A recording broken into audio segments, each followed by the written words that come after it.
Essa é uma conversa muito bacana que eu fiz com o Paulo Fux e o André Marchesi durante o 35º Fórum da Liberdade, que acontece anualmente em Porto Alegre, organizado pelo Instituto de Estudos Empresariais, conhecido como IEE, e foi durante o FL Talks, que era uma parte separada do evento principal, mas a gente conversou por 1 hora sobre economia mundial, brasileira, ciclo econômico, investimento, moeda, criptomoeda, enfim, ficou muito bacana. Espero que vocês gostem, então fiquem agora com a conversa e eu volto no fim do vídeo. Valeu, até mais.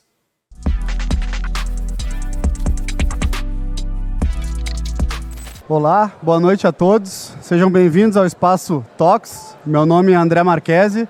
Eu sou o host do podcast do FLcast, o podcast do Fórum da Liberdade. E esse é um projeto que começou na diretoria atual do Instituto de Estudos Empresariais. Nós estamos no Spotify, convido a todos também para nos seguir. E nós vamos tratar sobre os principais assuntos que estão sendo trazidos no debate público. Aqui comigo, Paulo Fux, do podcast Tapa da Mão Invisível. Boa noite, pessoal. Tudo certo? Estamos aqui com o Fernando Ulrich e eu já vou apresentar ele, esse cara que tem 600 mil de seguidores no YouTube. Eu sou o Paulo Costa Fux, eu sou um dos co-apresentadores do Tapa da Mão Invisível, podcast destinado a debater ideias que não são ditas na mídia tradicional. A gente tem mais de 170 episódios e todos eles vocês encontram em qualquer plataforma de streaming. Eu vou ler aqui o currículo do nosso convidado, a gente vai ter um painel sobre economia que eu acho que vai ser bem legal. Não se preocupe se você não é economista, é para você mesmo, até porque economista não vai saber o que eu estou falando. E vamos começar então com o currículo do Fernando. O Fernando é líder de educação na Liberta Investimentos, formado em administração de empresas pela PUC-RS, é mestre em economia da Escola Austríaca pela Universidade Rei Juan Carlos, em Madrid, Espanha, com experiência mundial na indústria de elevadores e nos mercados financeiro e imobiliários brasileiros. É conselheiro do Instituto Mises Brasil, estudioso de teoria monetária, entusiasta de moedas digitais e youtuber, com um canal que, como eu comentei, está chegando em 500 mil de seguidores. É maravilhoso o conteúdo, fica a dica. E ele também é autor do livro Bitcoin, a moeda na era digital. Fernando, muito boa noite. Muito obrigado por estar aqui conosco. Muito obrigado, Paulo Marchesi. Obrigado, um prazer estar aqui. E como dá para ver pelo currículo, eu não sou economista bacharelado no Brasil, importante. Então, eu sempre faço essa ressalva para que ninguém no Corecon lá depois queira me dar multa. Perigoso. Então, eu sou economista por paixão, não por diploma. Melhor do que a maioria. E eu, como economista, eu posso dizer, agora eu pago Corecon, viu, Fernando? Então agora eu posso me declarar economista. Bom, vamos lá. A gente quer começar esse painel discutindo com o Fernando um pouquinho sobre a economia brasileira, onde é que ela está agora, no que momento e qual é a realidade, Fernando, que a gente se encontra, explicar para as pessoas mais do que só a inflação oficial, que talvez ela tenha visto, muitos nem sabem qual foi a inflação dos últimos anos, mas onde é que está a economia brasileira hoje? A gente tem 3 horas para falar. Vamos lá. A gente está Primeiro, a gente está inserido na economia mundial. Como todos os países, o Brasil é, em larga medida, uma economia de mercado. Portanto, nós estamos inseridos nas cadeias produtivas mundiais. O que acontece no mundo inteiro tem impacto no Brasil. Mas claro que dentro da economia, os países podem seguir os seus ciclos próprios de crescimento, expansão, não completamente descolados do mundo, mas às vezes pode dar alguma descolada. Como aconteceu no Brasil na recessão 2014 e 2016, o mundo crescia e o Brasil entrava numa profunda recessão por problemas domésticos, totalmente feitos em casa, nada lá fora. Então, hoje o Brasil está no momento em que, a economia brasileira está no momento em que a pandemia já dá claros sinais de estar no fim ou quase ou praticamente acabada, mas a gente está sentindo os efeitos de todas as medidas que foram tomadas para combater os efeitos econômicos da pandemia. Medidas do tipo gasto fiscal, auxílios emergenciais, taxa de juros em 2%, nosso Banco Central que fez um grande experimento monetário de reduzir muito os juros para combater os efeitos da economia, e uma taxa que era nada condizente com a nossa realidade, um país emergente, uma moeda não conversível, mas enfim. E tudo que foi feito, então, desde a pandemia, a gente está sentindo os efeitos, sentimos nos últimos meses e seguimos sentindo agora. O problema é que a gente agora entra num momento em que o mundo também passa por efeitos importantes da pandemia e agora mais a guerra da Rússia e da Ucrânia, que está tendo impactos em commodities agrícolas, petróleo, gás natural, praticamente todas as commodities energéticas. E isso também influencia a nossa situação. Não apenas por tudo aquilo que a gente importa e que somos dependentes, fertilizantes, por exemplo, petróleo, a gasolina, que tu falou da inflação de março. Foi 1,62% IPCA de março. Um grande componente disso foi a gasolina, que teve aumento em março. E a Petrobras ainda está defasada em relação ao preço internacional.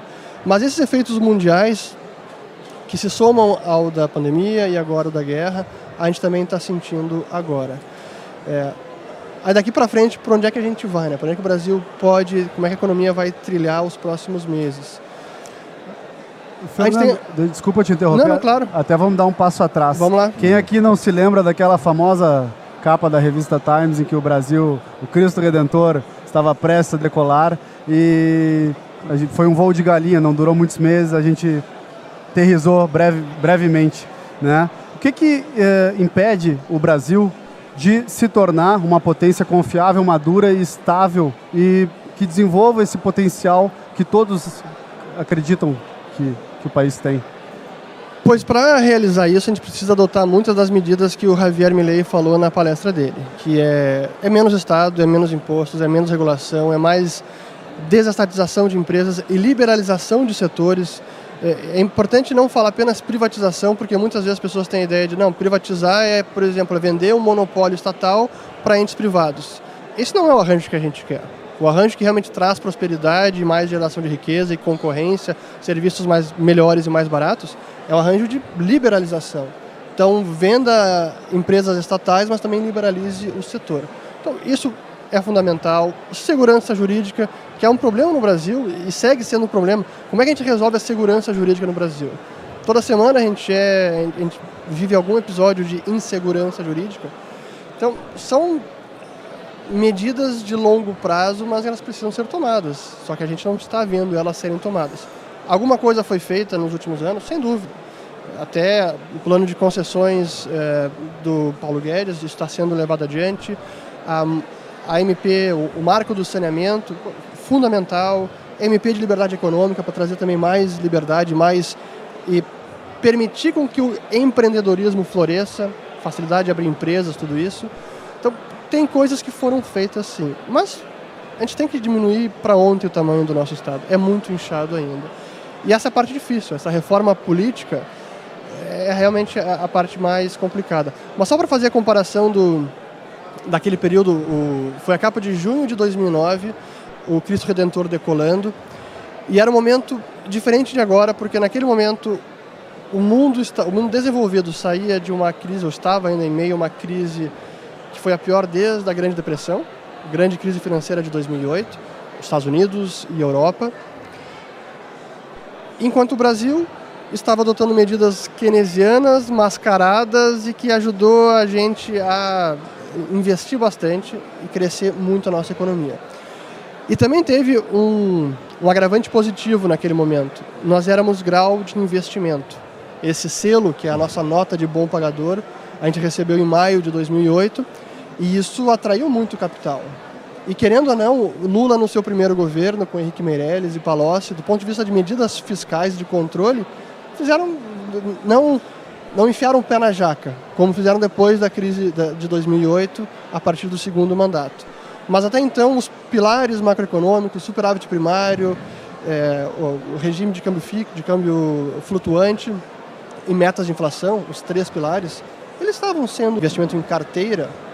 Foi justamente o investimento em carteira que o grau de investimento destravou. E veio muito dinheiro para cá, muito capital. Mas a gente perdeu o grau de investimento em 2015, porque a gente fez muita besteira. Recuperar esse grau de investimento agora não é fácil, porque aí vem avançando agora para a pandemia. Assim como vários países, nós tomamos muitas medidas de auxílio.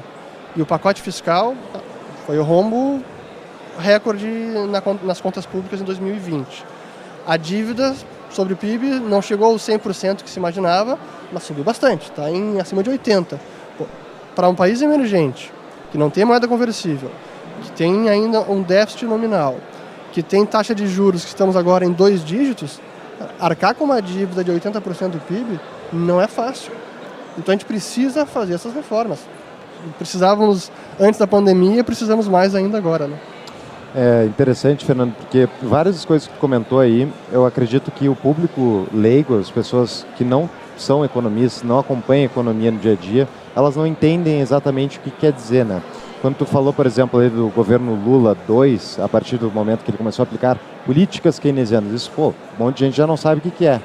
Mas antes de entrar nisso, eu queria que tu comentasse uma coisa que pode até acontecer agora de novo com o Brasil, que quando o Lula ganhou o poder em 2003, houve um boom das commodities. E o mercado internacional de commodities, houve uma valorização do preço delas, e o Brasil, que é um país que exporta muitas commodities, se beneficiou disso. Eu sempre brincava, todo mundo falava, o Brasil ganhou na loteria, e daí o presidente, o partido que estava na presidência, gastou todo o dinheiro da loteria, mas antes de gastar eles usaram isso para tirar um empréstimo bem gordo em nosso nome, e depois a gente está aí com a dívida, sobrou. Então, tem chance de acontecer a mesma coisa agora, digamos, Lula é eleito agora em outubro, e um novo boom de commodities causado aí pela guerra Ucrânia-Rússia favorecer ele? Não, porque os fundamentos daquele boom de commodities são bem diferentes dos fundamentos de agora. Agora é um caso pontual, agravado pela crise da Rússia e da Ucrânia.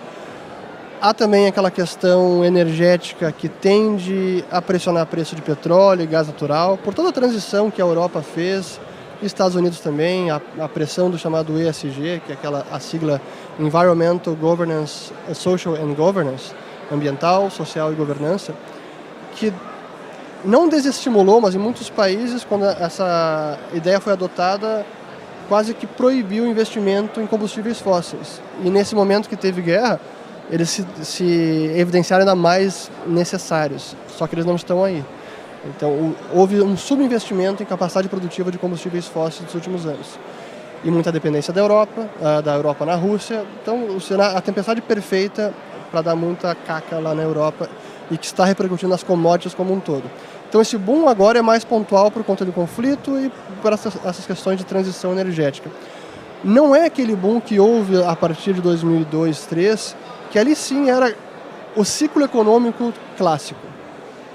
O que é o ciclo econômico? Expansão de crédito, os bancos emprestando para empresas, para famílias, há um sobreinvestimento em setores, investimento produtivo, mas também sobreinvestimento, investem demais, a canalização de crédito para financiamento imobiliário, aquisição de imóveis, e isso aconteceu em conjunto nos Estados Unidos e na Europa, especialmente, logo depois da bolha da Nasdaq em 2001. O Fed começou a reduzir juros, o Banco Central Europeu seguiu a política monetária do Fed, reduziu juros, e aquilo no primeiro momento gerou esse período de crescimento baseado num crédito fácil, farto, e esse é o ciclo econômico tradicional, e que gerou sobreinvestimento em várias cadeias produtivas, mas acabou focando muito no setor imobiliário, tanto na Europa quanto nos Estados Unidos. E aí quando o Fed precisa lidar com a inflação em decorrência desse boom, eu já estou falando de 2004, 2005, ele começa a subir juros, que é o que a gente está vendo agora, é um ciclo de aperto monetário. Mas lá em 2004, o Fed começou a subir juros para controlar a inflação, segurar a economia que estava sobreaquecendo.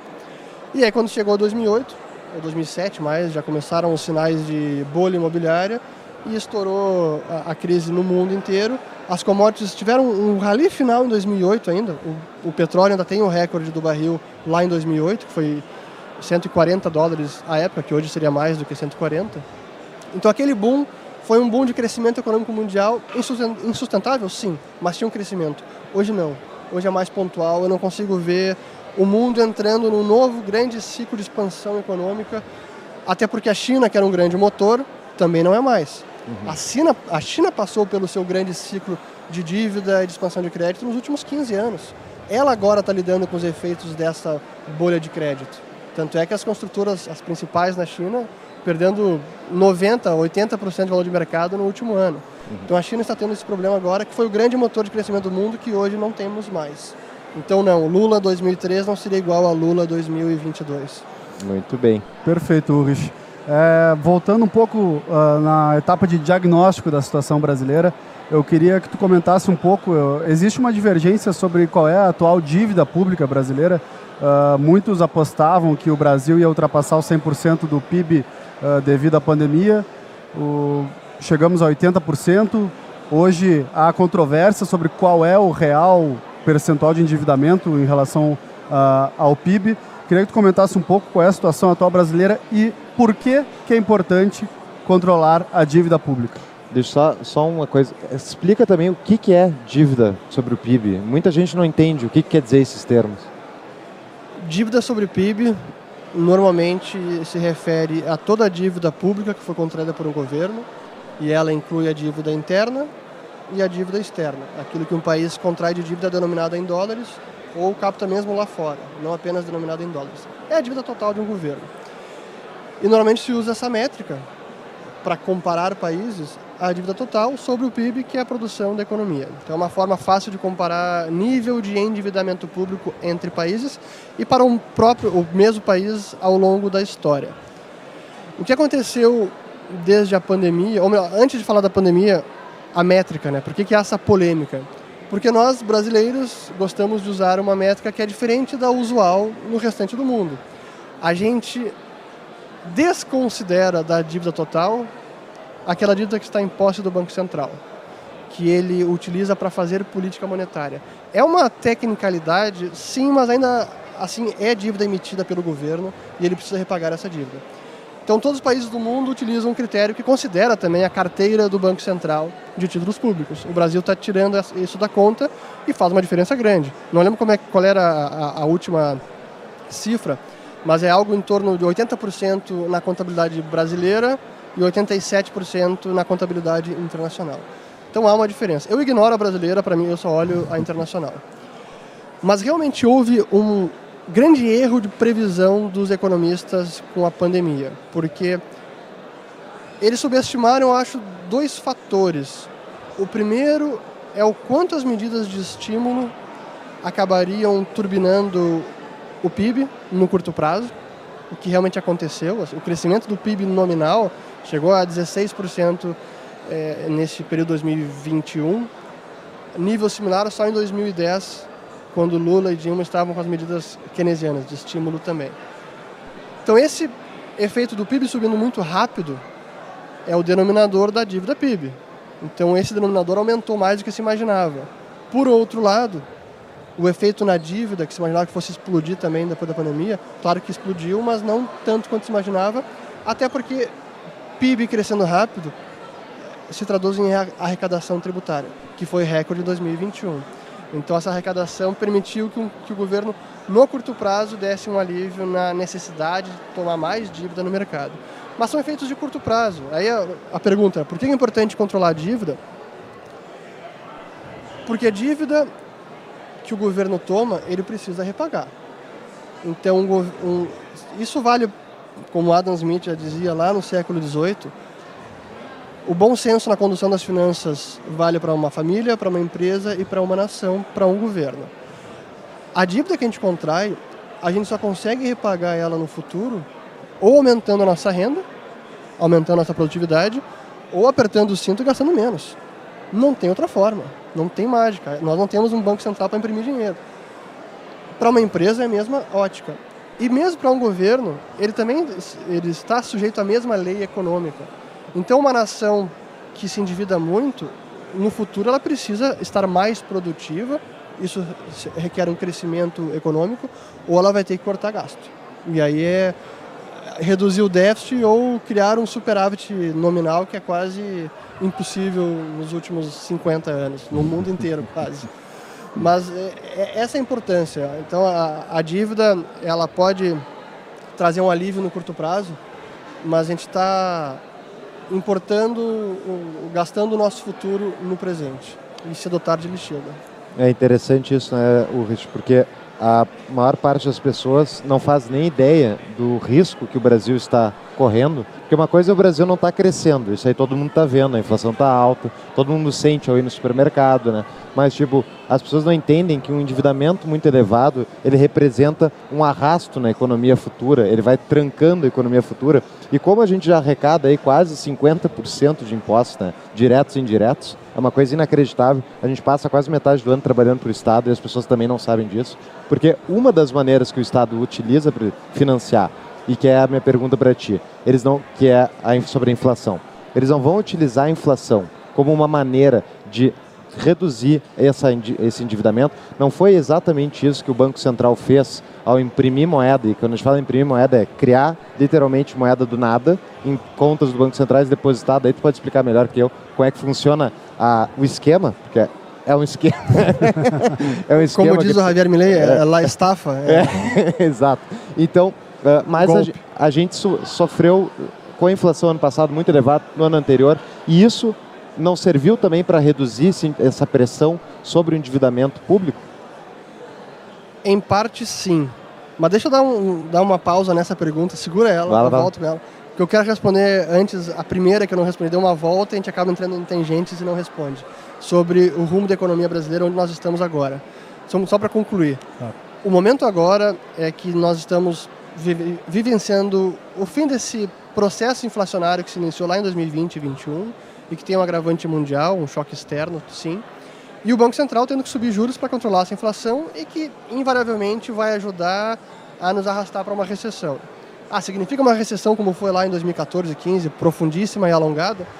Não necessariamente, não acho que é o cenário base, mas é um processo que vai durar talvez alguns meses de estagnação ou até contração da economia. Então, essa é o diagnóstico atual da economia brasileira. Agora, voltando para a pergunta que eu me esqueci, como é que era mesmo? Inflação... A inflação, boa, lembrei. A questão a inflação corroendo a dívida, ou diminuindo o peso real da dívida. Como esquema de arrecadação também para o governo. Em países com moeda mais sadia do que a nossa, esse acaba sendo um estratagema de pagar a dívida via inflação. Por que isso acontece? Porque a dívida ela é emitida nominalmente, ela paga, na maior parte dos casos, Europa, Estados Unidos, Japão, um juros pré-fixado. E pronto. Emite o título, paga aquele cupom do título e pronto. À medida que você vai tendo uma inflação, o dinheiro vai perdendo o valor, então o valor real daquela dívida que foi emitida lá atrás e que não vai sendo corrigida, o valor real dela vai caindo. O governo paga hoje, os $1.000 que o governo americano teria que pagar hoje, é muito menos que $1.000 de 10 anos atrás. Não são os mesmos $1.000, não valem o mesmo. Não compra a mesma coisa. Por isso que se diz que a inflação acaba se pagando, a dívida se paga via inflação. No Brasil, nós temos um problema de usar essa estratégia de enganar os contribuintes e os detentores da dívida. Contribuintes? Pagadores de impostos. Contribuintes voluntários. Obrigado pela correção.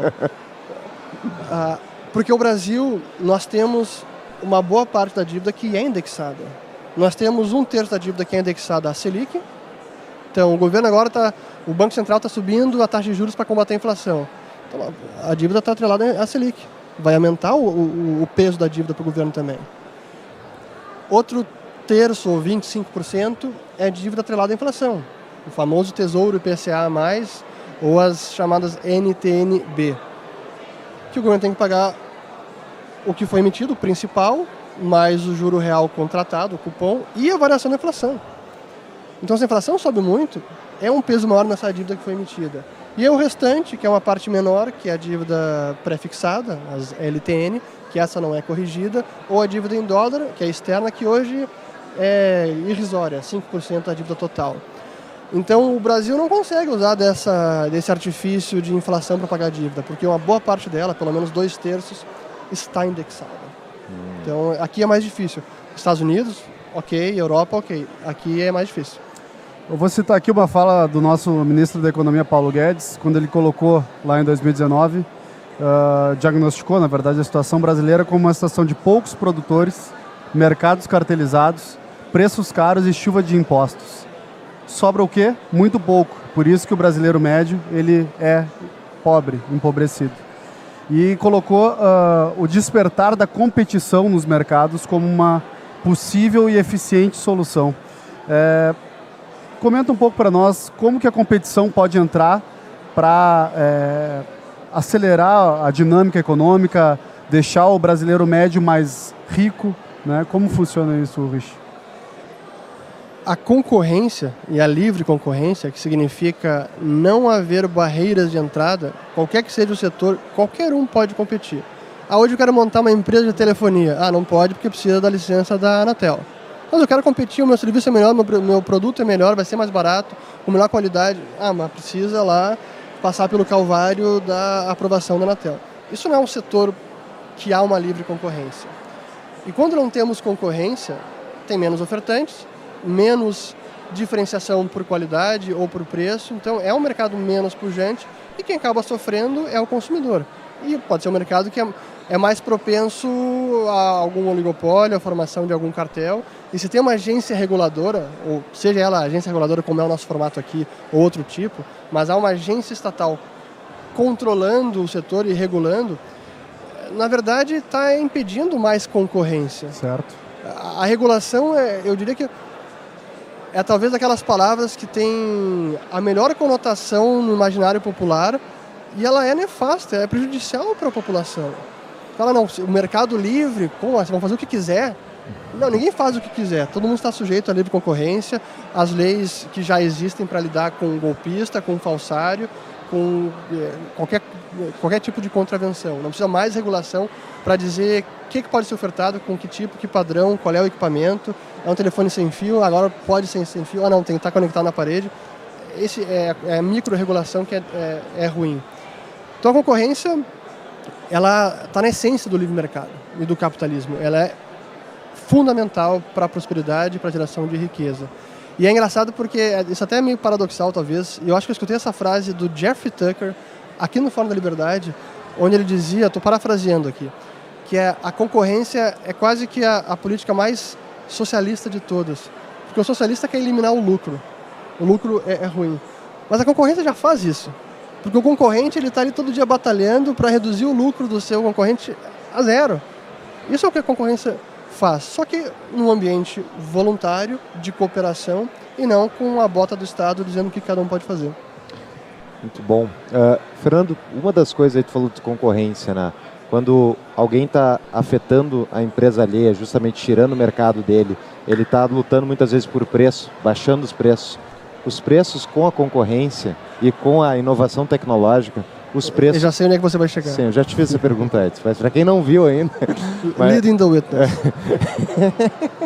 Então, a concorrência tem uma pressão deflacionária. Ela tem, assim como a inovação tecnológica, especialmente. A inovação tecnológica, quando a gente abre novos mercados, faz mais com menos, a gente consegue ter mais produtividade, preços deveriam cair.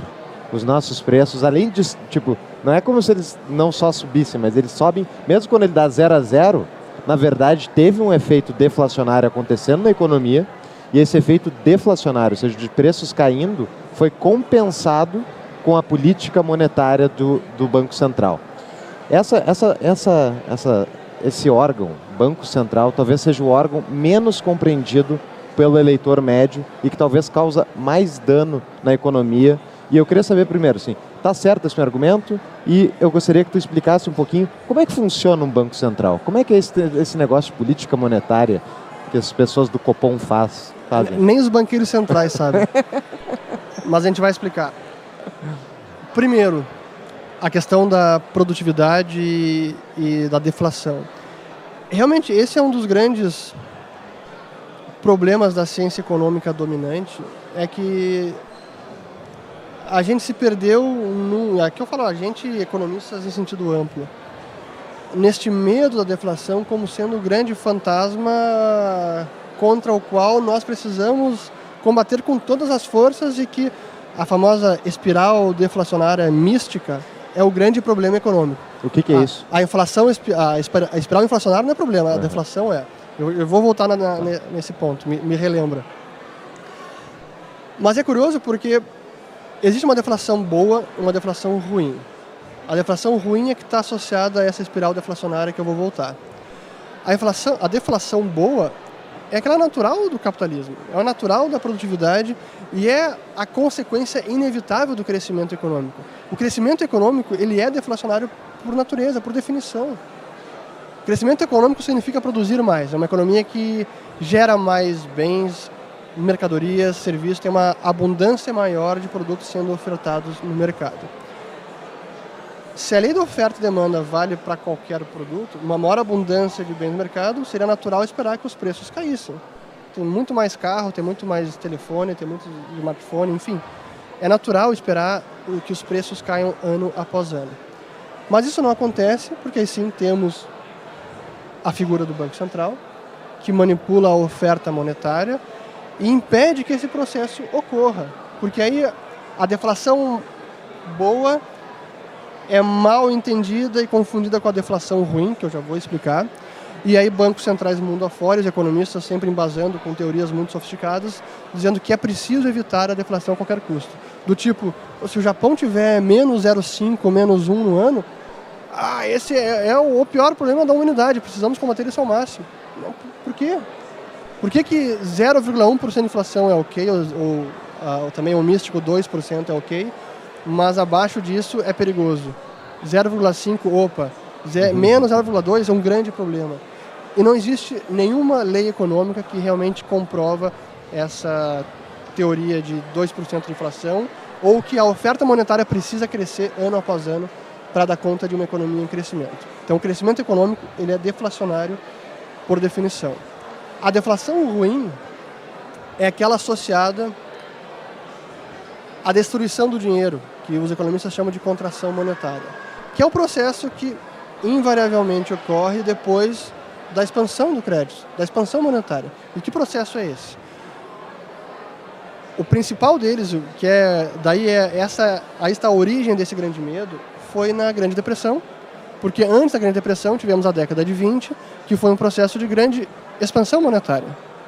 Os bancos americanos dando muito crédito para a economia, para famílias, especialmente para investidores, para investir na bolsa, acabou formando a grande bolha de 29, o grande crash de 1929, e aquele crash acabou desencadeando o processo de deflação monetária. Tivemos um grande crescimento da oferta de dinheiro na década de 20. Estourou o crash da bolsa de 29, começou o processo inverso, começou a contrair a oferta monetária. O dinheiro começou a ser destruído, porque o crédito estava sendo destruído, que é o processo natural depois de uma expansão. Só que esse processo tem efeitos reais nos preços. Assim como a expansão monetária tem efeito de aumentar preços, ativos, bens, salários, o efeito contrário também tem impacto nos preços. Então a deflação monetária que ocorreu lá em 29, que foi muito intensa, acabou gerando uma grande queda nos preços e no curto prazo é um processo doloroso também, especialmente nos salários, porque os salários reais acabam ficando mais elevados, geram desemprego no curto prazo, mas no médio prazo esses processos vão se ajustando naturalmente. Mas o governo americano, com economistas, o Keynes não tinha escrito ainda a teoria geral do juro, da moeda e do emprego, ele escreveu em 36, mas ele já estava lá dando as suas prescrições para solucionar. E a ideia então se o problema agora é a deflação monetária, precisamos reinflar a oferta monetária. Mas como é que a gente faz isso num banco central ou num sistema monetário em que a moeda é o ouro, o dólar representa uma medida de ouro, um peso de ouro? A gente não pode criar ouro do nada. Como é que a gente faz isso? O ouro é o problema. Então vamos eliminar o ouro da equação. E aí que entra a ordem executiva 6102 do Franklin Delano Roosevelt, em maio de 33, que obrigou os americanos a entregar todo o ouro que eles tinham em casa e certificados de ouro também. Em troca, eles receberiam notas do Federal Reserve ao preço de, na época, era $20 por onça Troy, e no ano seguinte eles desvalorizaram para $35 a onça Troy. Mas, tirando o ouro da equação, estava o campo aberto para imprimir dinheiro, inflar a oferta monetária e tentar combater aquela deflação, que eu repito, é natural de um processo de expansão monetária prévia. É ruim? É. Mas o essencial é impedir que aquele processo de expansão prévio que ocorra. E não apontar na deflação o problema. O problema ocorreu antes, quando estava a festa rolando, todo mundo feliz da vida, especulando na bolsa. Ali estava o problema sendo gestado. O que aconteceu depois era resultado inevitável. E aí também está o problema do Keynes, porque ele identifica ali a raiz do problema, na deflação. E perde de vista que aquilo é consequência de uma causa anterior. Fernando, com a tua fala e esse apanhado histórico que tu realizou, a gente chega à conclusão que os estatistas, os burocratas, não têm a menor ideia do que eles estão fazendo no controle da economia. Eles estão tateando, é uma tentativa e erro. Muitas vezes eles erram as relações causais. Tem uma frase até bem famosa que diz que nenhuma autoridade política pode superar uma lei econômica. Ou seja, as leis da economia são imutáveis e os políticos tentam jogar com elas. A situação atual do Brasil é o controle da inflação, uma tentativa de controle da inflação que já atingiu os 2 dígitos, né?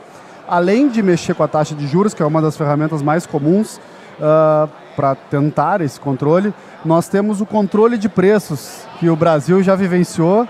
A nossa vizinha Argentina, do Javier Milei, vivencia hoje em diversos setores. E por mais bem intencionadas que sejam as medidas de controle de preços, elas nunca funcionaram. Porque os preços, a gente sabe, os preços na verdade são mensageiros, né, de informação de escassez. Eu não sei como é que está a colheita do trigo na Dinamarca, mas eu sei que se tiver uma quebra lá, mesmo que eu não fique nem sabendo da quebra, o mercado mundial do trigo pode ser alterado, né? Pode ser. Então, eu queria que tu comentasse qual a medida que tu considera mais efetiva para um controle inflacionário e por que o controle de preços não funciona. Pois então, como você muito bem colocou, os preços são sinais e emitem informações fundamentais para a cooperação e paz social de uma economia. Se eu pudesse escrever talvez uma única lei em qualquer país, eu diria: está expressamente proibido mexer nos preços. Libertem os preços. Porque exatamente o processo que você descreveu, quando há algum problema em algum lugar do mundo que impacta na produção de alguma commodity, algum bem, ou algo que acontece nos gostos da população mundial, agora não gostamos mais de Coca-Cola. Acordamos e é horrível. Isso vai refletir no preço. Tudo isso reflete no preço e não precisa de nenhuma rede social para dizer isso, ou burocrata, ou TV estatal, tem um problema lá, vamos consumir menos. O preço é o incentivo para que cada indivíduo ajuste o seu comportamento. Subiu o preço, eu vou consumir menos. Mas eu gosto muito, eu vou seguir consumindo. Mas o cara do lado não gosta tanto, não vai consumir menos. E o produtor também ele é guiado pelos preços. É o preço e o sistema de lucros e prejuízos que vai orientar a produção. Se o preço está subindo, o pessoal segue consumindo, vou produzir mais. Mas agora estou produzindo mais, comecei a ter prejuízo, vou segurar a produção, não vou produzir mais, o preço pode aumentar, vão consumir menos e assim a economia vai se ajustando. É assim que a economia de mercado é autorregulável e o preço é peça fundamental. E o controle de preço é uma grande atrocidade social, porque só causa miséria, tensão social, pobreza, brigas, realmente é o pior dos mundos. Porque o que o controle de preço faz? O controle de preço máximo, que é normalmente o que se utiliza. Agora a carne está muito cara, a picanha, sei lá quanto é que está, R$100 o quilo ou mais. A gente gosta muito de picanha aqui. Não dá para comer toda semana, mas o gaúcho quer. Então vamos controlar o preço para garantir a picanha para todo mundo, um preço razoável. Preço social da picanha. Aí vamos colocar R$20 o preço da picanha. Quais são as consequências de uma lei como essa? Bom, se está proibido cobrar acima de R$20 o preço da picanha, e no mercado livre ela seria vendida por mais do que isso, e o sujeito que produz, o agropecuário ou o açougue, ele não pode vender por mais de R$20 o quilo, ele vai começar a ter prejuízo, porque o custo dele não deixou de aumentar ou foi diminuído. Então, o controle de preço pelo lado do produtor é um desincentivo a produzir mais. Se eu não posso vender por esse preço, e eu sou obrigado a vender por R$20, eu vou ter prejuízo. Eu não vou assumir essa bronca. Eu vou parar de produzir. Não vou ofertar mais esse produto. Azar, não vou assumir essa bronca. Então, o produtor é desincentivado a ofertar mais aquele bem. Por outro lado, o consumidor tem um efeito exatamente oposto. A picanha estava R$50 ou R$100, agora está R$20. Vou comprar todo dia. Vou almoçar picanha todo dia, todo almoço e jantar. Então, a demanda aumenta muito mais. Então, veja que são dois fenômenos completamente opostos que são desencadeados pela lei de controle de preço máximo. Acontecem concomitantemente. Concomitantemente. Demanda dispara, oferta desaparece. Não vale mais a pena. O que acontece? Some os produtos da prateleira. E a gente viu isso acontecer no Brasil em várias ocasiões, especialmente no plano cruzado.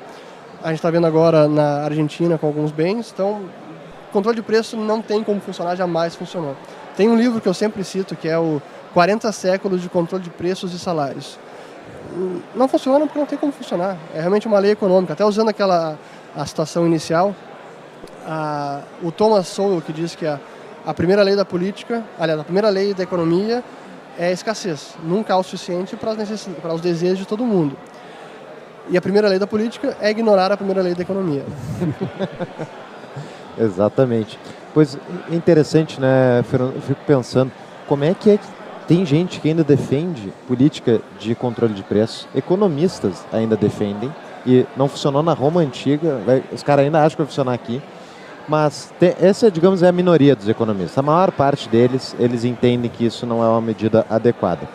Mas a maior parte dos economistas, voltando a um tópico que a gente estava conversando antes, eles acreditam que controle de preço na taxa de juros de um país funciona, onde eles vão pegar todo mundo aqui tem dinheiro que pode ofertar e tomar no mercado, ofertar e tomar crédito, né? Cada um tem a sua própria escala de valores do que é que eu vou aceitar trocar, por quanto vale a pena me arriscar, ofertar dinheiro e tal. A gente não pode, né? Porque sem a autorização estatal, tu tem, qual é o nome daquela categoria de pessoas que empresta dinheiro? É o agiota, obrigado.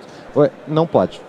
Agora, a maior parte dos economistas do mundo acredita que se reunindo 10, 15 pessoas, sei lá qual é o tamanho do número de membros que tem o Banco Central de cada país, eles podem se reunir numa sala e eles determinam por todos os otários dentro do país qual é o preço do dinheiro no tempo, que é a taxa de juros. Por que os economistas mainstream e a maior parte dos economistas acreditam numa bobagem que ela é aparentemente estúpida, ao meu ver? O que um grupo de pessoas vai conseguir saber o preço de todo um país para um determinado bem. Por que as pessoas acreditam nisso? Essa é a aura dos bancos centrais, de seres clarividentes, oniscientes, que sabem o preço da taxa básica da economia. E é curioso como, à exceção da taxa básica, todas as outras taxas de juros da economia são livres. É o mercado que decide. A partir da Selic em diante, é o mercado que está decidindo. É o DI futuro, que é a taxa do interbancário no futuro, são os títulos do tesouro de 1 ano, de 2, enfim. Toda a curva de juros, que é a estrutura a termo dos juros, ela é definida no mercado, oferta e demanda. E por que a Selic não é? Por que a taxa básica não é? Realmente é por conta da chamada arrogância fatal de que um grupo de pessoas, sejam elas as mais brilhantes e bem informadas, que um grupo de pessoas é capaz de determinar o preço de um bem. E a taxa de juros é um preço também.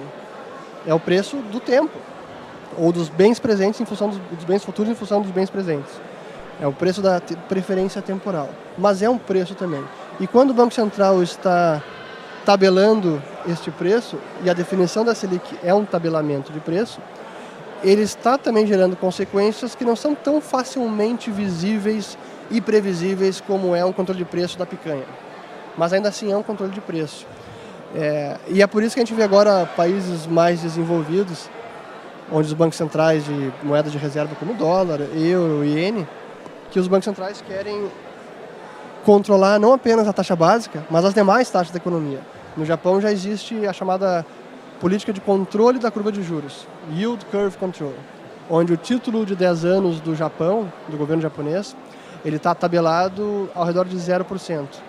Mas deu uma subida nos últimos dias e o Bank of Japan, que é o banco central de lá, disse que a gente vai entrar no mercado comprando quantidades ilimitadas de dívida pública para reduzir o rendimento do título.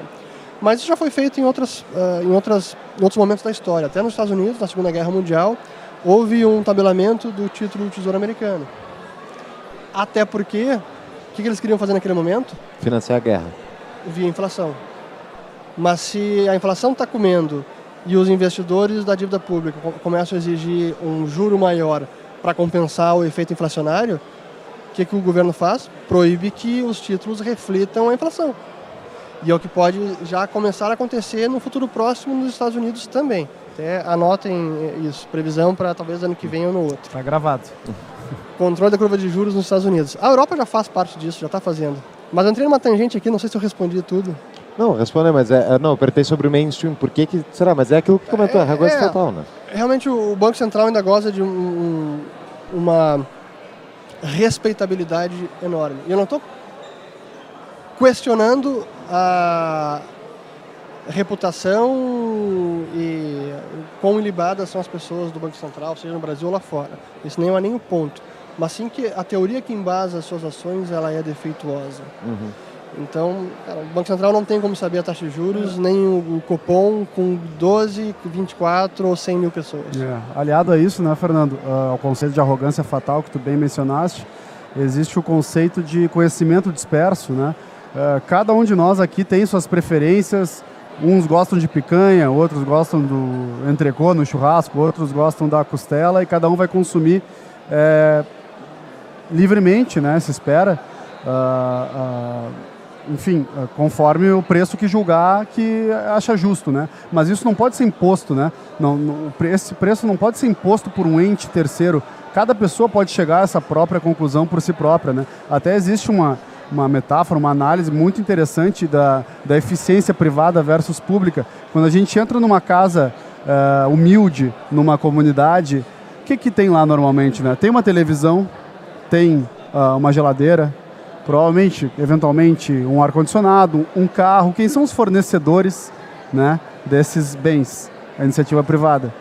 O que falta lá? Uma luz que seja estável, educação para os moradores daquele barraco, né? Enfim, segurança. Saneamento básico. Saneamento básico. Quem é o fornecedor desses serviços? O público. Por que é tão difícil chegar a essa conclusão?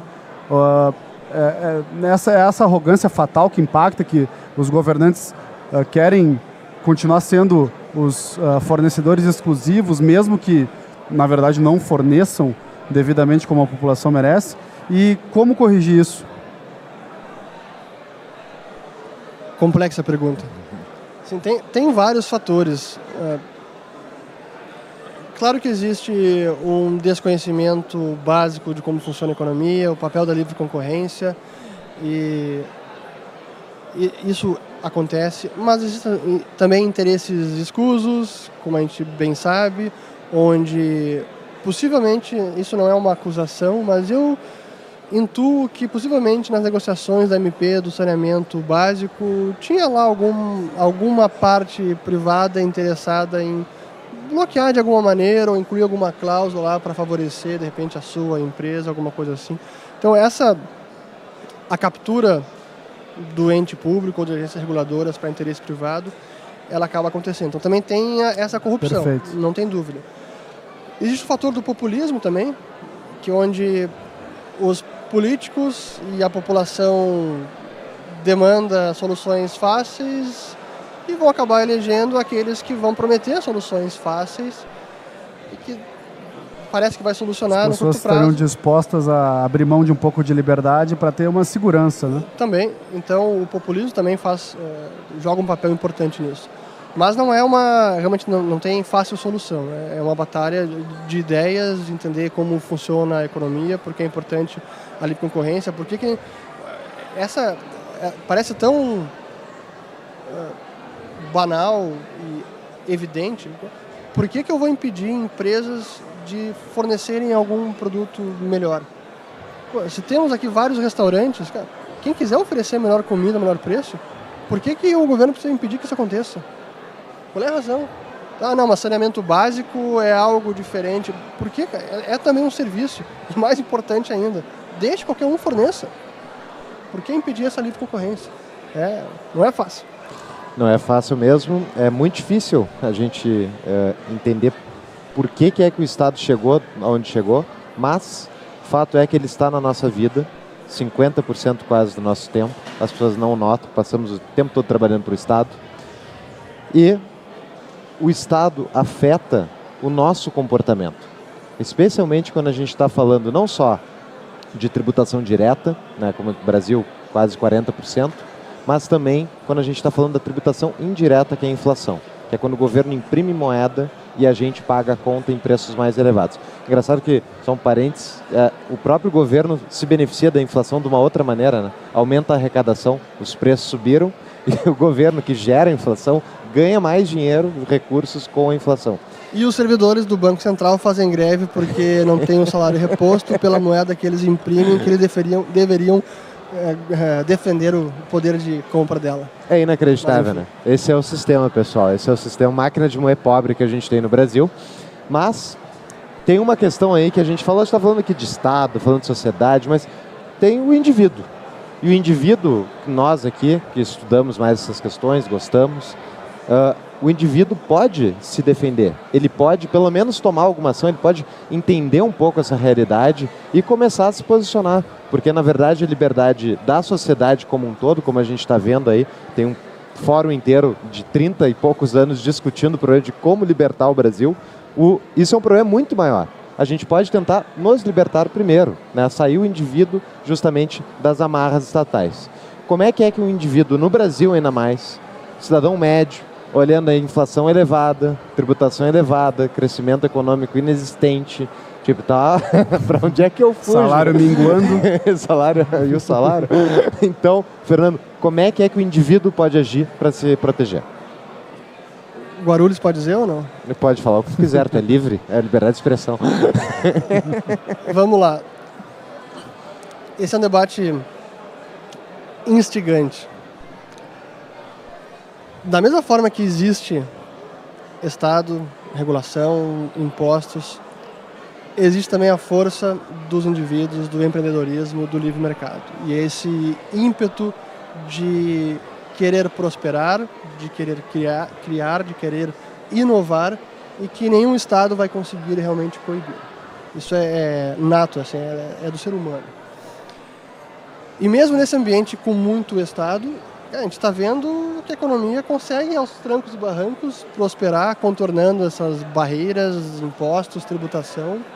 E é fantástico que a coisa toda ainda sobreviva mesmo num ambiente como esse. Poderia ser muito melhor? Não tem dúvida. Mas ainda assim é possível prosperar. Então, eu acho que o indivíduo que tem que fazer é seguir olhando pelo o copo meio cheio e não pelo copo meio vazio. Eu não espero nada de bom do Estado. Pelo contrário, essa é a premissa. Via de regra, o que o Estado fizer vai dar errado, vai ser mais imposto, etc. Então, como é que eu consigo me comportar ou me preparar para não depender do Estado em quase todos os sentidos? Nos meus investimentos, nas minhas empresas, nos meus negócios, na minha vida pessoal, na minha vida familiar. Não quero depender da educação estatal. Como é que a gente se blinda do Estado? Como é que a gente se torna realmente soberano? Acho que isso que todo mundo deveria procurar, buscar. É impossível? Bom, talvez na plenitude seja, mas acho que a gente consegue sim um bom nível de satisfação pessoal, sem acordar todo dia como libertário, tá tudo errado, o Estado só fez besteira, a inflação está galopante. A gente tem formas de se proteger, tem formas de se blindar, tem formas... Em última instância, você pode votar com os pés, sai do Brasil, para você é intragável tudo que acontece aqui, e você vai trocar de problemas também, o outro país vai ter algum outro problema, talvez não vai ter feijão nem picanha, mas enfim. Mas acho que é importante ter essa visão positiva da força criadora e inovadora do ser humano e tudo que a gente construiu. Que apesar disso tudo, cara, olha o momento da história que nós estamos hoje, com o que tem de inovação, de avanço tecnológico, é surreal. Eu preferia estar vivendo agora do que na Segunda Guerra Mundial. Pô. Perfeito. Ou antes ainda. Então, eu acho que a gente é muito feliz de estar vivendo nessa época e não 20, 30 ou 50 anos atrás, quando a gente morria talvez por um simples problema dentário, parto era uma loteria. Esse tipo de avanço acontece apesar do Estado, não por conta do Estado, e vai seguir acontecendo. Perfeito. Eu acredito que, apesar do Estado, o indivíduo, através da educação, principalmente, eu acho que ele pode se libertar dessas amarras. Nós temos aqui os exemplos do Tapa da Mão Invisível, um canal com mais de 170 episódios que trata dos diversos assuntos que, para quem quiser se instruir. Fernando, eu queria que tu comentasse um pouco sobre o teu trabalho de educação na Libertas, como que a educação pode, né, atingir o indivíduo para ele, enfim, se libertar, apesar do Estado. Pois é, nós na Liberta Investimentos temos justamente essa orientação. e esse DNA de liberdade, de libertar o indivíduo, de ajudar que ele se liberte das amarras do Estado, de necessidade de ter que trabalhar a vida inteira das 7 às 7 da noite, enfim. Esse é o nosso propósito. Até aqui o Matheus Gonzalez, não deixa mentir, que trabalha comigo na Liberta. E a gente busca levar esse conhecimento para a população, não apenas para os clientes, mas para a população em geral, para mostrar a realidade, como a coisa funciona. E dentro da educação financeira, isso é algo importante, né? A gente falou aqui bastante de inflação, que é o dinheiro valendo cada vez menos. Tudo que eu vejo de educador financeiro, não tudo, estou exagerando, mas muitos educadores financeiros que eu vejo Brasil afora, a como lidar com seus investimentos, como conduzir suas finanças pessoais, não que não tenham dicas valiosíssimas, mas quase que nem se fala de inflação. Para mim, o marco zero da educação financeira, o que é o dinheiro, que é a inflação. Depois vem o restante. E a gente busca também mostrar isso na Liberta, como é importante você diversificar, falando de investimentos, você diversificar em ativos, em moeda, em jurisdição, porque você nunca sabe o que vai acontecer. E é nesse sentido que a gente consegue atingir a nossa soberania individual. Eu vou conseguir ser completamente independente de qualquer estado no mundo inteiro? Não vou. Mas eu consigo ter um bom nível de, vamos usar o termo do Taleb, antifragilidade, que nada que aconteça no Brasil vá acabar com a minha tranquilidade financeira, familiar, e nem nos Estados Unidos, ou na Ásia, ou com a Rússia. É nesse sentido que a gente tem que buscar a nossa soberania individual, e é isso que a gente busca também trazê-los para os nossos clientes na Liberta. Muito bem. Eu queria ir para a parte final aqui da nossa entrevista. Eu queria que tu desenhasse 2 cenários para nós, Fernando. Um cenário aí, vamos pegar alguns aninhos para frente, daí tu vai até onde tu achar melhor. Mas um cenário o PIB do ano que vem vai ser 3,24%. Quanto vai ser a inflação?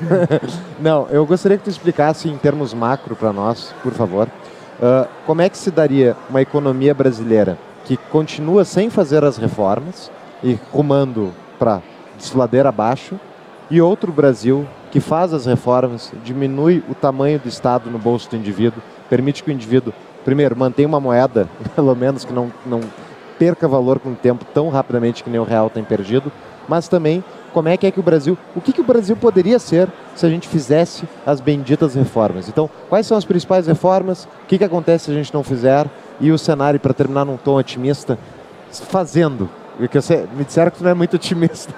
É mentira isso. Então, fake news aqui.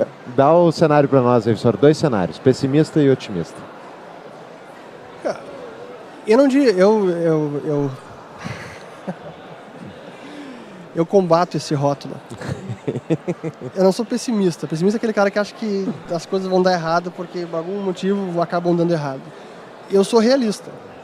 E se nós não fizermos reformas e seguirmos com o status quo, não tem como a coisa dar errado, como ter um resultado diferente. Então, imaginando não tenhamos reformas, no automático, o nosso gasto público vai seguir aumentando. A despesa é quase completamente engessada por tudo que é lei. Não temos um orçamento que é possível, aqui a gente vai cortar. Tudo passa por Congresso, por lei, é uma loucura. Então é preciso uma reforma administrativa, uma reforma do Estado que possa reduzir, de fato, o nível de despesa. Se isso não acontece, vamos seguir subindo despesa, a gente vai precisar crescer mais para dar conta desse inchaço do Estado que segue crescendo. Então a gente precisa rezar para que, por algum motivo milagroso, o Brasil tenha um salto de produtividade que vai conseguir dar conta desse Estado que segue crescendo. Então, é difícil assumir isso como premissa válida, né? Então, o status quo, para mim, um cenário realista, é o Brasil tendo um crescimento medíocre, poderia ser muito melhor, e em algum momento essa dívida vai bater e o juro vai estar tão alto que o governo vai ter que repudiar a dívida, vai dizer, olha, eu não consigo mais arcar essa dívida interna com esse nível de juros, então ou vai dar um calote oficial ou vai tentar pagar essa dívida via inflação de alguma maneira que não é tão fácil no Brasil como eu expliquei no começo. Mas o cenário básico para o Brasil é um crescimento medíocre, infelizmente. Medíocre acho que é muito elevado. Medíocre a gente está falando aí 2%, o Brasil 2% todo ano. O Brasil não faz isso há séculos, eu acho. A gente pode ter até isso é um potencial de upside no crescimento, fruto dos investimentos que as concessões podem trazer. Então isso pode, por algum tempo, compensar o gasto público que segue subindo e que temos, por conta disso, impostos muito elevados. Então, o cenário base, não dá para dizer, o Brasil vai crescer, vai ser a superpotência, cara. Por qual milagre? Não tem como. É preciso fazer as reformas. Então, fazendo as reformas, se realmente tivermos uma reforma do Estado, reforma administrativa, que permita reduzir impostos, que permita uma economia mais pujante, porque impostos menores vai libertar uma série de empreendimentos que hoje não são viáveis com esse nível de impostos, com menos regulação, se a gente conseguir também ir nessa linha, e mais desestatização, não tem limite. A gente pode crescer como cresceu a China, como cresceu Singapura, ser rico como Hong Kong, rico como Singapura, não tem limite. Realmente é destravar o nosso espírito empreendedor e permitir com que a gente gere riqueza e troque essa riqueza voluntariamente, com menos impostos, menos regulação. É isso. Não tem mágica. Então, com essa mensagem positiva, aqui otimista, né, eu quero agradecer a presença do Fernando Urrich aqui conosco, convidar que siga todas as páginas da Libertas Investimentos e também o canal dele no YouTube, que tem diversas lições de economia, desde as mais básicas até as mais complexas. Ele responde questões, é realmente um excelente canal. Fica o convite para vocês seguirem o FLcast, o podcast do Fórum da Liberdade, no Spotify, e também o Tapa da Mão Invisível no Instagram, no Spotify, no YouTube. E encerramos por aqui. Agradeço ao tempo de todos e o pessoal aí em casa. Obrigado, boa noite e até breve. Até logo, exatamente. Obrigado, pessoal. Valeu. Aí temos então a conversa, espero que tenham gostado, compartilhem, quem ainda não está inscrito no canal também, se inscreva e nos vemos no próximo vídeo. Valeu!